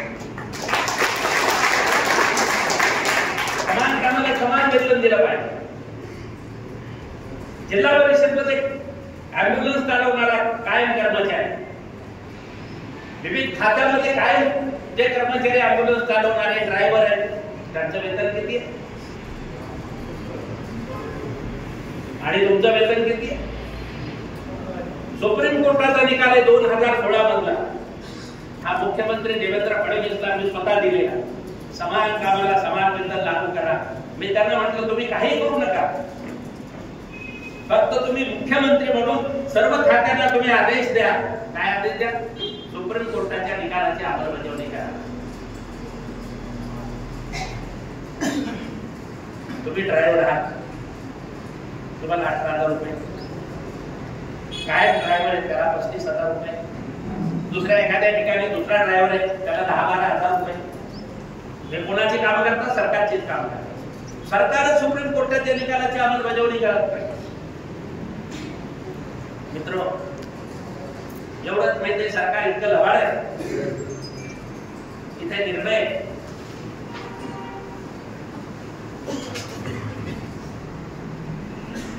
10 जून 2014 सामान्य प्रशासन विभागात कंत्राटी कामगारांच्या बाबतीत आणि त्या शासनाच्या निर्णयामध्ये असं म्हटलेलं आहे, कंत्राटी कामगारांना देण्यात येणारे वेतन व इतर लाभ हे मुख्य मालकाकडे नियमित कामगारांना कर्मचाऱ्यांना देण्यात येणाऱ्या वेतनापेक्षा कमी नसावे याबाबतची खात्री मुख्य मालकाने करावी. म्हणजे काय? मुख्य मालक सरकार आहे. सरकारकडे जे ड्रायव्हर आहेत त्या ड्रायव्हरला जे वेतन आणि लाभ मिळतात तेच वेतन आणि लाभ तुम्ही कंत्राटी पद्धतीने जर तुमच्यासाठी ठेकेदारामार्फत जर ड्रायव्हर घेतले, वाहन चालक घेतले तर त्यांना ते वेतन आणि लाभ दिले पाहिजेत. हे महाराष्ट्र शासनाचं 2014चं सामान्य प्रशासन विभागाचं जी आहे परिपत्रक. पुणे अंमलबजावणी करतात. सुप्रीम कोर्टाचा निकाल असला तरी अंमलबजावणी नाही, सरकारचं परिपत्रक असलं तरी अंमलबजावणी नाही. का बरं केलं जाते? फक्त पोचण्यासाठी, ठेकेदाराला पोचण्यासाठी, पैसे कमवण्यासाठी, सरकारमधल्या सत्ताधाऱ्यांना पैसे पाहिजेत, ठेकेदारांना लूट करायला तुरंत मोकळं करून द्यायचंय, याच्यासाठी हे केलं जातं. आणि म्हणून ही लढाई सरकार आणि ठेकेदार या दोघांच्या विरोधातली लढाई आहे, लक्षात घ्या. आणि दोघेही महत्त्वाचे आहेत.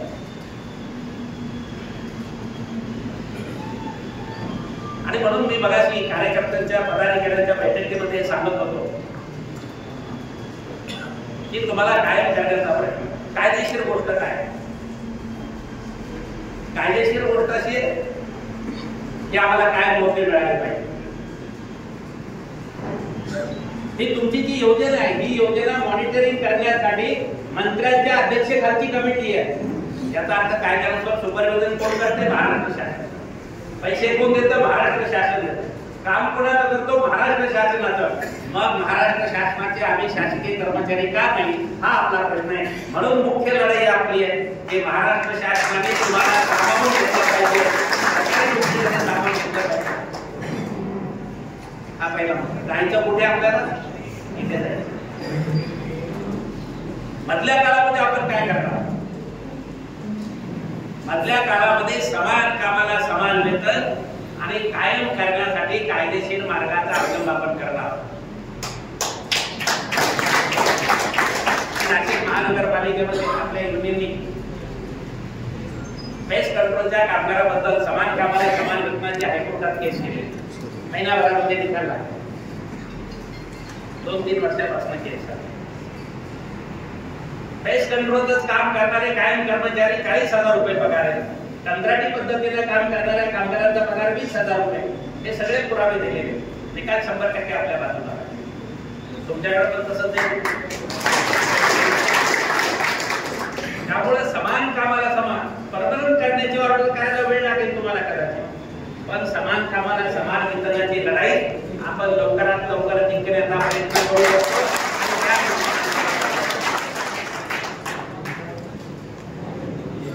दुसरीची गोष्ट आहे, तुमचं किती चिटिंग होतं हे तुम्हालाही माहिती नाही. त्याला फसवणूक म्हणतात, फ्रॉड म्हणतात, क्रिमिनल गुन्हा आहे खरं म्हणजे. तुम्हाला जे काही वेतन दिलं जातं, तुम्हाला सांगितलं 20,000 आहे, 21,000 आहे, 22,000 आहे असं सांगितलं जातं. 23,000 आहे, 12 तास काम करून घेतात. या देशातला कायदा काय सांगतो? 8 तासाचं हे किमान वेतन आहे. 8 तासाचं किमान वेतन किती आहे? 20,350 रुपये दरमहा.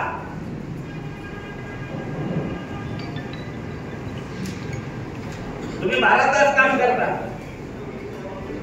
तुम्हाला किती पगार मिळाला पाहिजे कायद्यानुसार? कमीत कमी 30,000. डबल ओव्हरटाइम म्हटलं तर 40,000. ज्यादा काम केल्यानंतर ज्यादा वेतन द्यावं लागतं. मी 8 तास काम केलं 20,000 आहे, मी 12 तास काम केलं मला डबल ओव्हरटाइम दिला पाहिजे. डबल ओव्हरटाइम दिला तर 40,000 रुपये. 40,000. हा कायदा महाराष्ट्र सरकारने केलेला आहे, केंद्र सरकारने केलेला आहे. ज्यादा कामाचं वेतन हे दुप्पट दराने दिलं पाहिजे. म्हणजे 4 तास तुमच्याकडनं फुकट काम करून घेतात की नाही? 4 तासाचा 1 रुपया पण मोबदला तुम्हाला दिला जातो. आपण कायदेशीर त्या ठोकणार आहोत यांना की 8 तासाची ड्युटी आम्ही करू, तुम्हाला 20,000 रुपये द्यावा लागेल. जर तुम्हाला 12 तासाची ड्युटी पाहिजे असेल तर तुम्हाला आम्हाला अतिरिक्त पगार द्यावा लागेल. हा प्रश्न आपण पुढच्या टप्प्यामध्ये घेणार आहोत आणि जे पण आपण निश्चितपणे त्यांच्यासमोर पर्याय आहे. 8 तास ड्युटी करावी, आम्ही 20,000 घेऊ. मुलं बाळ सगळं कुटुंब सोडून द्यायचं.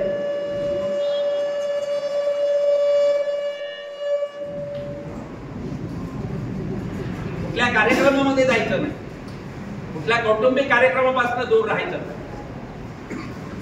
12 तासाच्या ड्युटीचा अर्थ काय? आणि म्हणून जर तुम्हाला 12 तास काम करून घ्यायचं असेल तर तुम्हाला अतिरिक्त मोबदला दिला पाहिजे. हे आपला अत्यंत महत्वाचा मुद्दा. तुमचं बेसिक आणि डीए तुमचा 22,000 रुपये पगार दाखवला, परंतु बेसिक दाखवलेले 6,558 रुपये. जे असायला पाहिजे 19,381. काय परिणाम होतो? बेसिक डीए कमी असला की तुम्हाला बोनस कमी मिळणार. 10,000, 5,000, 8,000 मिळायला पाहिजे 19,000. बेसिक डीए कमी दाखवला की प्रॉव्हिडंट फंड तुमचा कपात करता 600-700 रुपये करायला पाहिजे 1,500 रुपये. इथे तुमची फसवणूक. बेसिक डीए कमी दाखवला तुम्ही रिटायरमेंटची जी ग्रॅच्युटी आहे ते तुम्हाला देत नाही. आता ती लागू करून घेऊ. रिटायर झालेल्या कामगाराला ग्रॅच्युटी मिळाली पाहिजे, हा कायदा आहे. हा कायद्याचं सुद्धा अगोदर जे कोणी रिटायर झाले असेल त्यांचे प्रकरण घेऊन या, त्यांना पण ग्रॅच्युटी आपण देऊ. आणि मी हिशोब केला मगाशी पदाधिकाऱ्यांच्या, सुमारे 3,000 रुपये जे कामगारांना पूर्ण बेसिक डीए दिल्यानंतर मिळाले असते ते त्यांनी दिलेले नाहीत आणि त्याच्याच अलाउन्सेस मध्ये टाकून त्यांचा आकडा फुगवण्याचं काम केलं. त्यामुळे आपल्या वेतनाची पुनर्रचना झाली पाहिजे. कायद्यामध्ये लिहिलेलं बेसिक, कायद्यामध्ये लिहिलेलं डीए, दर 6 महिन्यांनी वाढणारा डीए, हे सगळं आपल्याला मिळालं पाहिजे. ही लढाई आपल्या पुढच्या काळामध्ये होईल आणि ग्रॅच्युटीची पण लढाई आपल्या पुढच्या काळामध्ये होईल. 21,000पेक्षा जास्त पगार झाला नाही हे साहेब बंद आहे. कुठलाच विमा नाही. भारत लोकांना 3% रक्कम भरावी लागते पगाराच्या, ते त्यांचे वाचले. परंतु वाचले तर मेडिक्लेम काढायला पाहिजे तुमचा. कुठलाही मेडिक्लेम नाही, कुठला लाईफ इन्शुरन्स नाहीये, कुठला टर्म इन्शुरन्स नाहीये. एखादा माणूस मरून गेला तर त्याला काय मिळणार? आणि म्हणून इन्शुरन्स हा खूप महत्वाचा विषय आहे. आपल्या बरोबर काम करणारा तुम्ही सांगितलं 7 मुलांनी आत्महत्या केली, कुणाचाही कुटुंब रस्त्यावर येणार नाही याची आपल्याला काळजी घेतली पाहिजे. आणि म्हणून आपल्या कर्मचाऱ्यांचा इन्शुरन्स, सर्व प्रकारचा इन्शुरन्स यांनी केला पाहिजे. हा संघर्ष पुढच्या काळामध्ये आपल्याला चालू ठेवायचा आणि त्या पद्धतीने आपल्याला संघर्ष पुढच्या काळामध्ये करावा लागणार. रजा नाही हो, काय अध्ययन नाही केलं कशात त्या मोगलाई शब्द आहे माहिती आहे तुम्हाला? खूप अन्याय झाला. जे आपण काय म्हणतो, काय मोगलाई लागून गेली. अरे तुम्ही शिवाजी महाराजांचं नाव घेता, बाबासाहेबांचं नाव घेता, हे मोगलाई नाही तर काय?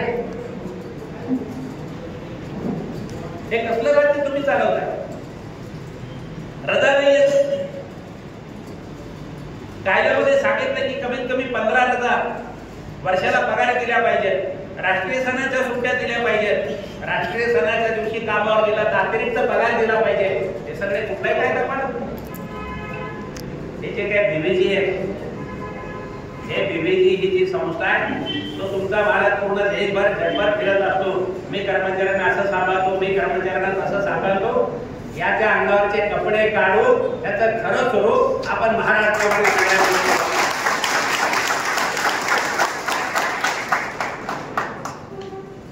करायचे आपल्याला. परंतु हे फार अवघड काम. आणि म्हणून 5 मुद्दे मी तुम्हाला सांगणार तुमच्यावरती जबाबदारी. 1, याच्यासाठी संघटन मजबूत पाहिजे. काळे साहेबांनी त्याच्याबद्दल बोलले. डोळ्यात आसू आणून काही उपयोग नाही केला, दुःख व्यक्त करून उपयोग नाही केला. ज्याच्या मनगटात लढण्याची धमक नाही त्यांनी न्यायाची अपेक्षा ठेवायची. त्यामुळे प्रत्येक पायलट आपला सभासद असला पाहिजे आणि पायलट सगळ्या पायलटची मिळून एक भक्कम अशी एकजूट झाली पाहिजे. ज्या दिवशी ठरवू त्या दिवशी आपण महाराष्ट्र बंद करू शकलो पाहिजे. एवढी पूर्ण ताकद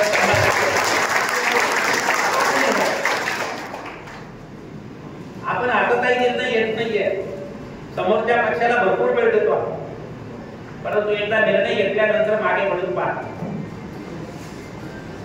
म्हणजे पहिली गोष्ट अशी की प्रत्येक जिल्ह्यामधला प्रत्येक पायलट आपल्या संघटनेमध्ये पाहिजे. जे कोण राहिले ते आहे त्यांना सांगायची शेवटची संधी आहे. संघटन मजबूत असल्याशिवाय काही होणार नाही. हा पहिला मुद्दा. दुसरा मुद्दा, एकमेकावर विश्वास पाहिजे. CITU तुम्ही जोडले गेलेले आहे. CITU ज्यावेळेला संलग्न होता त्यावेळेला CITU जे नियम आहेत, पहिला नियम आहे संपूर्ण लोकशाही पद्धतीने कारभार होईल. माझ्या मनात आलं, अध्यक्षांच्या मनात आलं, जनरल सेक्रेटरीच्या मनात आलं, निर्णय घेतले असं काय होणार. जिल्हा पातळीवर पण नाही, राज्य पातळीवर पण नाही. तुमच्या कमिट्यामध्ये चर्चा करूनच निर्णय झाले पाहिजे. सर्वांना बरोबर घ्यायचं, कोणाची वजाबाकी झाली नाही पाहिजे, सतत बेरीज झाली पाहिजे हा विचार करायचा. जरी आपला निर्णय योग्य वाटत असला तरी सगळ्या सहकार्यांना विचारूनच निर्णय करायचा. त्याला वाटलं पाहिजे मी निर्णय घेतलेला आहे. त्याला असं वाटतं की मी निर्णय घेतलेला आहे, तो निर्णयाची अंमलबजावणी करण्यासाठी कष्ट करतो. त्यामुळे सर्वांचा सहभाग घेऊन लोकशाही पद्धतीने काम करणं ही पहिली आपली भूमिका आहे. दुसरं 100% पारदर्शक, लपून काहीच ठेवायचं नाही. नितळ पाण्यासारखा व्यवहार असला पाहिजे. निर्णय घेताना पारदर्शकता, ज्यावेळेला निधी जमा करता त्यावेळेला पारदर्शकता, खर्च करता त्यावेळेला पारदर्शकता. आमची इथे एक युनियन भाऊ, सगळ्यात मोठी युनियन, करोडो रुपयाचा व्यवहार आहे, 25,000 सभासद. तुम्ही कल्पना करू शकता की 1,000-1,200 लोकांद्वारे 25,000 सभासद, काही कोटी रुपये जमा होतात, काही कोटी रुपये खर्च होतात. आमचा महिन्याचा खर्च 3 ते 4 लाख होतो महिन्याचा खर्च. परंतु वर्षामध्ये एक महिनाभर सगळ्या खर्चाच्या पावत्या, वाउचर आणि हिशोबाचं पुस्तक सगळ्या सभासदांसाठी ओपन ठेवलेलं असतं. आपण सांगितलं लोकांना तुम्ही कोणी पण येऊन तपासा, तुम्हाला कुठली शंका असेल तर तपासा. 19-20 पण चालत नाही, 1 रुपयाचा फरक सुद्धा चालत नाही. 1 रुपयाचा फरक पडला तरी तो माणूस संघटनेमध्ये राहणार. विश्वास कशातनं निर्माण होतो? पारदर्शकतेमधनं. विश्वास कशातनं निर्माण होतो? लोकशाही कार्यपद्धतीतनं. आणि विश्वास कशातनं निर्माण होतो? तुम्ही सर्वांच्या समोर तुम्ही जे जमा करता, खर्च करता, जमा करता ते लोकांसमोर असेल तर त्याच्यातनं विश्वास निर्माण होतो. ती जी एकजूट आहे ती एकजूट कोणी करू शकत नाही. मला एकदा विलासराव देशमुख, मला जन्मठेपेची शिक्षा झाली होती, नंतर जामिनावर सुटलो आणि विलासराव आणि जगन्नाथ भुजबळांनी मला बोलून घेतलं. मला म्हणजे डॉक्टर काय सांगता लोकांना तुम्ही? लोक पैशाला बळी पडत नाही, दबावाला बळी पडत नाही, धमक्याला बळी पडत नाही, तुमच्या संघटनेपासून बाजूला जात नाही. तुम्ही काय सांगता? त्याला म्हटलं काही सांगत नाही, जे सत्य तेवढं फक्त सांगा.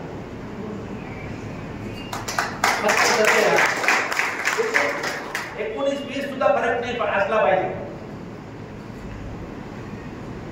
आणि म्हणून ही जी कार्यपद्धती आपल्या कर्तकऱ्यांना मजबूत करणारी. माझा गाव आहे महाराष्ट्रामध्ये, देशामधला कोणी राजकारण, मला आतापर्यंत 3 मंत्र्यांनी चॅलेंज केलं होतं युनियनच्या बाबतीमध्ये. त्यांनी स्वतंत्र युनियन काढलं. त्या सगळ्यांचे श्रद्धांजलीचे ठराव आम्ही मंजूर करून टाकले.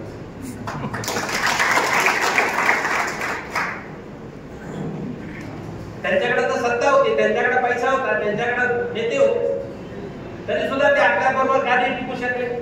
त्यांच्याकडे प्रामाणिकपणा नव्हता, त्यांच्याकडे लोकशाही कार्यपद्धती नव्हती, त्यांच्याकडे पारदर्शक कारभार नव्हता. आणि म्हणून मुख्य गोष्ट अशी आहे की आपली संघटना मजबूत असणं म्हणजे इथे मजबूत असणं आणि मनगटात मजबूत, विचारामध्ये स्पष्टता पाहिजे. विचार जर स्पष्टता असेल तर विचारामध्ये स्पष्टता असली की आपल्या हातामध्ये कृती आपोआप तयार. आणि म्हणून ही जी कार्यपद्धती ही आपल्याला करायची आहे. आणि त्याचबरोबर बीबीजीला आणि सरकारला जमेल तेवढं कायदेशीर पद्धतीने आपल्याला कोपऱ्यामध्ये ढकलायचंय, त्यांना अडचणीत आणायचं, त्यांना एक निर्णय घ्यायला भाग पाडायचा. काय करणार आहोत आपण? तुम्हाला किमान वेतन देत नाही, तुमच्या डीए मध्ये चोरी करतात, तुमच्या बेसिक मध्ये चोरी करतात, तुमच्या बोनस मध्ये चोरी करतात, तुमच्या रजेबद्दल चोरी करतात, तुमच्या ओव्हरटाईम मध्ये चोरी करतात, याची तक्रार कामगार साहेब आहे. तुमच्या प्रॉव्हिडंट फंडामध्ये कोट्यावधी रुपयाचा घोटाळा आहे. मागच्या महिन्यामध्ये नाशिकच्या एका ठेकेदाराला 2 कोटी रुपये प्रॉव्हिडंट फंडामध्ये भरलेला. 2 कोटी. दुसरा एक ठेकेदार आहे, स्वतःला भाई समजतो, त्याच्यावर 7 कोटी रुपयाची रिकव्हरी काढली.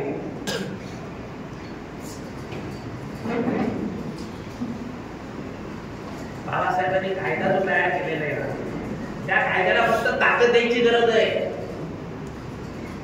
त्या कायद्याला ताकद द्या, आपण मोठमोठ्या लोकांना सुद्धा खाली आणू शकतो. प्रॉव्हिडंट फंडाची तक्रार, त्या प्रॉव्हिडंट फंडाच्या तक्रारची ज्या वेळेला चौकशी सुरू होईल, तुमचा मालक नाक घासत आपल्याकडे आल्याशिवाय राहणार नाही.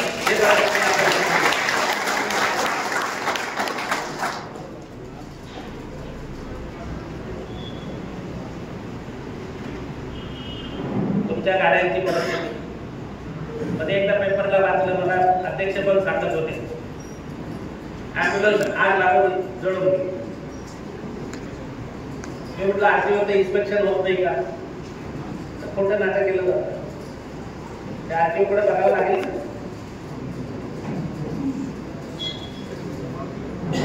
खोटे सर्टिफिकेट कसे काय देतात? आणि मग गल्लीतले आरटीओचे अधिकारी नाही पकडायचं. सगळ्यात मोठा जो बसलेला आहे परिवहन मंत्री आणि परिवहनचा मुख्य अधिकारी, त्याच्याकडे आपण जाऊ, तुम्ही ह्या ॲम्ब्युलन्सच्या बाबतीमध्ये करताय, उद्या जर एखाद्याची जीवितहानी झाली तर तुमच्यावर मनुष्यबळाचा गुन्हा दाखल होईल अशी व्यवस्था आम्ही करू. म्हणून मित्रांनो की आपल्याला कायदेशीर मार्गाने या सगळ्या संघर्ष पुढच्या काळामध्ये घेऊन जायचं आहे. काही गोष्टी होतील, दबाव येईल तुमच्यावर, कोणी बदल्या करण्याचा प्रयत्न करेल, तुम्हाला इंडियन पर्सन सोडण्याचा प्रयत्न करेल, तुम्हाला त्रास द्यायचा प्रयत्न करेल, त्रास होणार. मी तुम्हाला असं म्हणणार नाही की तुम्हाला त्रास होणार. त्याला कुस्ती लढायची आहे, त्याने पाठीला माती लागेल हे गरज आहे. त्रास होणार आहे, हरणार आहे, जिंकणार आहे, सगळं होणार. त्यामुळे यांच्याकडे पैसा आहे, ते पोलिसाला सांगून काहीतरी करतील, मंत्र्यांना सांगून काहीतरी करतील, तुम्हाला अडचणीत आणण्याचा प्रयत्न करतील. नियमाने नोकऱ्या करा. कुठली चुकीची गोष्ट तुमच्या हातून होता का? याच्या अगोदर झाली तर त्यांनी दुर्लक्ष केलं असेल, इथून पुढे झाले तर ते म्हणतील आता हे किमान वेतन मागायला लागले, हे प्रॉव्हिडंट फंड मागायला लागले, काय नोकरी मागायला लागलेले, मायक्रोस्कोप लावून तुमच्याकडे बघतील. नियमाच्या चौकटीमध्ये नोकरी करायची, लोकांची तक्रार आली नाही म्हणजे काळजी करायची. कारण तुम्ही वैयक्तिक अडचणीमध्ये सापडलात तर संघटना मदत नाही करू शकत. तुम्ही मोठ्या ब्लंडर केला, मोठ्या चुका केल्या तर संघटना मदत नाही करू शकत. तुम्हाला ते वैयक्तिक भोगावं लागेल, मोठी अडचण होईल. आम्हाला असं वाटतं प्रत्येक माणूस इथे कायमस्वरूपी टिकला पाहिजे, रिटायर होईपर्यंत त्यांनी काम केलं पाहिजे, आमची भूमिका. परंतु मी चांडे मारणारे लोक पाहिलेले, खूप अपसेंटिझम, एकदा वाचवलं, दोनदा वाचवलं, तीनदा वाचवलं, चारदा वाचवलं, परत तो दांडे मारतो. नोकरी गेल्यानंतर मुलं बाळं घेऊन हॉस्पिटलमध्ये डॉक्टर साहेब अजून यायचा काहीतरी करा. आपल्या पण नोकरी करताना नोकरीची नियम तुम्ही पाळा. तक्रार येणार नाही याची काळजी. त्याच्यावर त्यांनी जर आक्षाने कारवाई केली, मुद्दामून खोटे नाटेपणा केला तर त्यांच्या मानेवर पाय ठेवण्याची ताकद आपल्यामध्ये तुम्ही केलेले. याच्या अगोदर आपल्या कुठले 2 कार्यकर्त्यावर कारवाई झाली, तुम्ही बंद केलं, आपोआप त्यांनी कामावर घेतलं. नाशिकमध्येच केलेले. असं खोटं नाटक जर करून आपल्या माणसाला अडचणीत असते तर कशाचा कायदा ते आंदोलन करून चालवलं हे आपण करू शकतो. आणि म्हणून मला आपल्याला हे सांगायचं आहे की तुम्ही आला CIT मध्ये, ही चांगली गोष्ट आहे. एकजूट लागेल, प्रश्न सुटतील. म्हणजे माझा स्वतःचा अनुभव आतापर्यंत असा आहे की ते काही निवडून आलो नाही कधी, लोकांना पैसे दारू पाणी पाहिजे ते काही देत नाही म्हणून त्यामुळे काही लोक मतं देत नाही.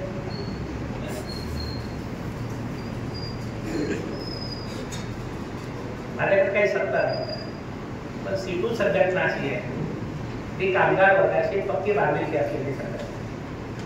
काय साहेब, तुमच्या सोलापूर जिल्ह्यातल्या सगळ्या नगरपालिकांमध्ये सगळ्या नगरपालिकांच्या ज्या युनियन आहेत त्या सगळ्या युनियनच्या समन्वय समितीचा मी अध्यक्ष आहे. त्यांचा 5वा वेतनावर मिस केलेला, 6वा वेतनावर मिस केलेला, 7वा वेतनावर मिस केलेला, 2000 मध्ये 11,000 टेम्पररी लोक परमनंट केलेले, 11,000. 5 दिवस सगळ्या नगरपालिका बंद करून टाकल्या. त्यामुळं सीटू संघटनेची विचार पद्धती जी आहे तिच्यामध्ये जातात. आणि विचार पद्धती काय, ते कामगार वर्गाशी 100% प्रामाणिक, 99% नाही 100%. तुम्ही कोणी गद्दारी करा, आपण CIT गद्दारी करणार नाही तुम्हाला. त्यामुळे 100%. परंतु सगळ्या गोष्टीचा अभ्यास करून कायद्याचा पण हुशारी वापर करायचा, मनगटातल्या ताकदीचा पण वापर करायचा आणि आपल्या कामगारांना न्याय मिळाला पाहिजे अशा पद्धतीचे डावपेच करायचे, हे आपले काम करण्याची पद्धत. आणि म्हणून मित्रांनो,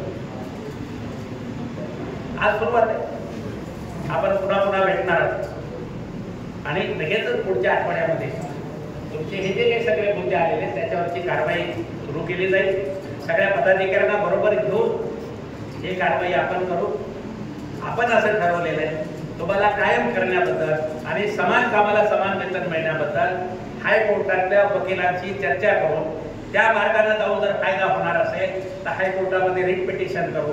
जर आपल्याला असं वाटलं की त्या जिल्ह्यातल्या कोर्टामध्ये केसेस करण्याची गरज आहे तर त्या कोर्टातल्या केसेस मध्ये आपण करणार आहोत. परंतु कायदेशीर मार्गाचा अवलंब पण चालू राहील आणि संघर्ष पण चालू राहील. ह्या दोन्ही पद्धतीने आपण हे करण्याची. तुम्हाला गेल्यानंतर एक काम करायचं, जे निवेदन आम्ही करून पाठवू सर्व आमदार खासदारांना भेटायचं. तुम्ही जाऊन त्याच्या अगोदर भेटलेला असतो, त्याच्यातले बहुतेक लबाड असते पण तरी सुद्धा भेटायचं. काही लोकांचं तोंड पाहण्याची इच्छा नसते परंतु जातो, भेटतो. प्रत्येक आमदार खासदारला भेटायचं, प्रत्येक पक्षाच्या नेत्याला भेटायचं. हे 2014 पासून आम्ही काम करतो. आम्हाला ह्या खात्यामध्ये कायम करायला पाहिजे, आम्हाला समान कामाला समान वेतन मिळायला पाहिजे. ह्या आमच्या मागण्या आहेत. या मागण्या पूर्ण करण्यासाठी तुम्ही आम्हाला मदत करा, पाठिंबा द्या, हस्तक्षेप करा. सत्ताधारी पक्षाचे आमदार असतील तर त्यांच्याकडनं पत्र घ्या, त्यांना सांगा आरोग्य मंत्र्याकरता आरोग्य मंत्र्यांना बैठक लावायला सांगा आणि आमचा प्रश्न सोडवण्यासाठी त्या बैठकीमध्ये ते स्वतः आले पाहिजे. लक्षात घ्या, 4 आमदार जर तुमच्या बैठकीमध्ये असतील त्याचा परिणाम होतो. ते म्हणतील आम्ही पत्र देतो, नाही म्हणा साहेब तुम्ही बैठकही लावा, आंबेडकर साहेबांना फोन करा की 108 अँब्युलन्स वाहन चालकाबद्दलची बैठक लावा. त्या बैठकीला तुम्ही स्वतः हजर राहा. हे अनुभव घेतलेला आहे. म्हणजे ते खासदार आहेत राजाभाऊ आहेत, ते स्वतः येतात, फरक पडतो. आणि म्हणून पहिलं काम करायचं तुम्हाला 8 दिवसामध्ये तुमच्याकडे निवेदन येईल. ते निवेदन सगळ्या लोकप्रतिनिधींना आणि राजकीय पक्षांना द्यायचं आणि त्यांना सांगायचं की फक्त तोंडे पाठिंबा देऊ नका, तुमच्या मंत्र्याला बैठक लावायला सांगा. मंत्र्यांनी बैठक घेतली पाहिजे 108 वाहन चालकांच्या प्रश्नाबद्दल. ते प्रत्येक ठिकाणी पत्र दिल्यानंतर 15 दिवसामध्ये जर नाही झालं तर ऑनलाईन मीटिंग घेऊन आपण पुढचे टप्पे ठरवूया. परंतु पहिल्यांदा वॉर्मिंग अप, मॅच सुरू करण्याच्या अगोदर हॉकीचा मॅच सुरू होतो ना, त्याच्या अगोदर वॉर्मिंग अप असतं, तसं वॉर्मिंग अप आपण सुरू करू आणि एकदा मॅच सुरू झाला की प्रतिस्पर्ध्याला संपूर्ण गाळत करण्याची तयारी करायची. त्या पद्धतीने संघटना तुम्ही बांधा. CIT तुमच्या पाठीशी राहील, 100% तुम्हाला न्याय मिळेल याची मला खात्री आहे. तो विश्वास आपल्याला देतो आणि सांगतो. धन्यवाद.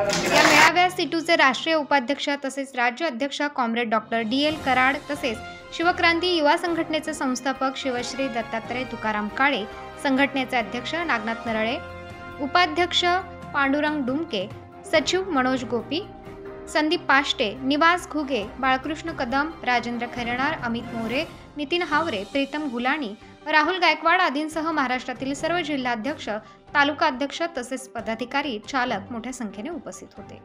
उत्तर महाराष्ट्र न्यूज नेटवर्कसाठी ब्युरो रिपोर्ट नाशिक.